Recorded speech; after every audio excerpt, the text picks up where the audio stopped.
बिस्मिल्लाहिर्रहमानिर्रहीम। अस्सलाम वालेकुम। वेलकम टू माय चैनल आओ बच्चों सुनो कहानी।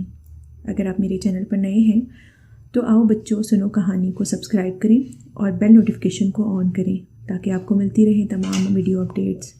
तो चलिए शुरू करते हैं। हमारी आज की कहानी का उन्वान है अजनबी से एहतियात। शिज़ा और शफ़क़ गहरी दोस्तें थीं। एक ही स्कूल में पढ़ती और एक ही मोहल्ले में रहती थी। वो 8वीं क्लास में पढ़ रही थी। शिज़ा अपने माँ बाप की इकलौती बेटी थी, जबकि शफ़क़ की अम्मी उसके बचपन में ही वफ़ात पा गई थी। वो अपने वालिद और दादी के साथ रहती थी। कल दोनों का एक अहम टेस्ट था। शफ़क़ ने सोचा कि कंबाइंड स्टडी की जाए। इसी वजह से वो शिज़ा के घर आई हुई थी। दोनों ने पढ़ाई के साथ साथ खूब बातें की। शिज़ा की अम्मी ने दोनों के लिए फ़्रेंच फ्राइज़, पिज़्ज़ा और दूसरे लवाज़मात शिज़ा के कमरे में ही पहुंचा दिए। दोनों ने खूब मज़े से हर चीज़ से इंसाफ किया।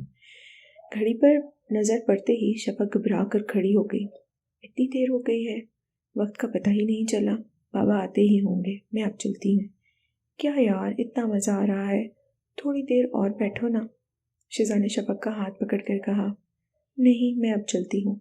अब तो माना। ओके, अल्लाह हाफिज़, शफ़क़ ने दरवाजे की तरफ बढ़ते हुए कहा।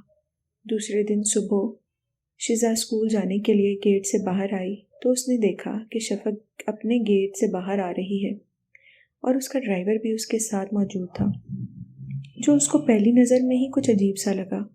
फिर दोनों की गाड़ियाँ एक साथ ही स्कूल की तरफ रवाना हो गई।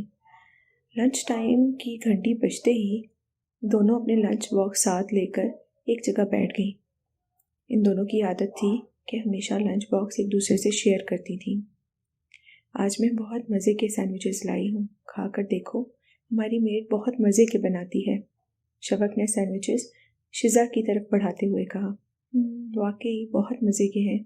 शिज़ा और शफ़क़ जब लंच कर चुकी तो शिज़ा बोली, शफ़क़ एक बात तो बताओ। हाँ बोलो। आज सुबह जब तुम स्कूल आ रही थी तो तुम्हारे ड्राइवर को मैंने देखा, जो मुझे कुछ मशकूक सा लगा। नहीं शिज़ा, तुम्हें गलतफहमी हुई है। अंकल तो बहुत पुराने मुलाजिम हैं, मुझे बेटियों की तरह समझते हैं। फिर भी मेरी अम्मी कहती है कि किसी गैर पर एतबार नहीं करना चाहिए और बहुत संभल के रहना चाहिए। उन्होंने हमें गुड टच और बैड टच दोनों के बारे में बताया है और उनके ख्याल में ये हर बच्चे को मालूम होना चाहिए। गुड टच और बैड टच, ये क्या है, ये भी बता दो।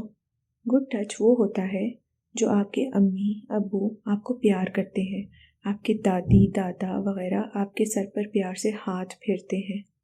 और बैड टच वो होता है जो आपको कोई अजनबी ऐसे हाथ लगाए कि आपको अच्छा ना लगे।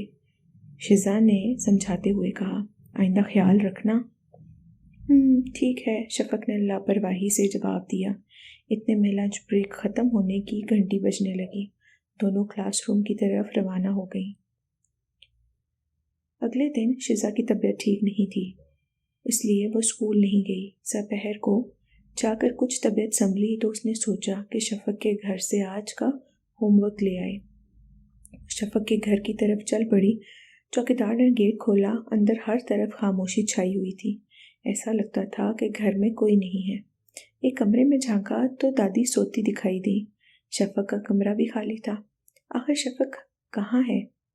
वो इसे ढूंढती हुई घर के पिछले हिस्से की तरफ आ गई कि उसे घुटी घुटी चीखों की आवाज़ सुनाई दी। ऐसा लग रहा था कोई किसी को दबोच रहा है। या अल्लाह, ये कैसी आवाज़ें हैं? शिज़ा आगे बढ़ी तो दरख्तों के झुंड के पार ऐसा मंजर था कि उसके पैरों के नीचे से ज़मीन निकल गई। उसने देखा कि ड्राइवर ने एक हाथ से शफ़क़ को दबोच रखा है, जबकि दूसरा हाथ उसने मुंह पर रखा हुआ है और वो शफ़क़ को घसीटकर अपने क्वार्टर की तरफ ले जा रहा है। शफ़क़ बराबर मुज़ाहमत कर रही थी। ये सब देखकर शिज़ा थोड़ी देर तो अपनी जगह पर मुंजमद हो गई। उसकी समझ में कुछ नहीं आ रहा था कि वो क्या करे। जब शफ़क़ की चीख उसके कानों से गुजरी तो उसे होश आया। वो खुद इतनी छोटी थी कि शफ़क़ को इस वहशी से कैसे छुड़ाती। ना उसके पास मोबाइल था। तेज़ी से बाहर भागी। अपने घर जाकर फूलती सांसों के साथ अपनी अम्मी को सारा माजरा सुनाया।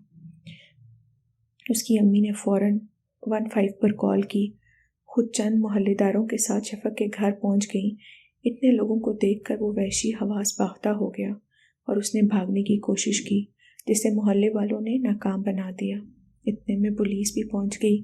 کسی محلے دار نے شفق کے ابو کو بھی کال کر دی، وہ بھی پہنچ گئے۔ ڈرائیور کو پولیس کے حوالے کر دیا گیا۔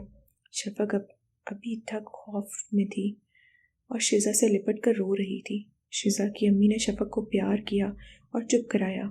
بیٹا، اللہ کا شکر ادا کرو کہ کوئی نقصان نہیں ہوا اور ہم بر وقت پہنچ گئے۔ ہاں شفق، آپ چپ ہو جاؤ، اسی لیے میں تمہیں سمجھاتی تھی، اگر پہلے ہی احتیاط کر لیتی تو یہ سب نہ ہوتا، شزا نے کہا۔ ہاں شزا، تم ٹھیک کہہ رہی ہو، کاش میں تمہاری بات اسی وقت سمجھ لیتی تو یہ نوبت نہ آتی۔ آئندہ میں ہر اجنبی سے احتیاط برتوں گی۔ پیارے بچوں، ہمیں بھی گڈ ٹچ اور بیڈ ٹچ کی سمجھ ہونی چاہیے تاکہ کسی بھی نقصان سے بچا جا سکے۔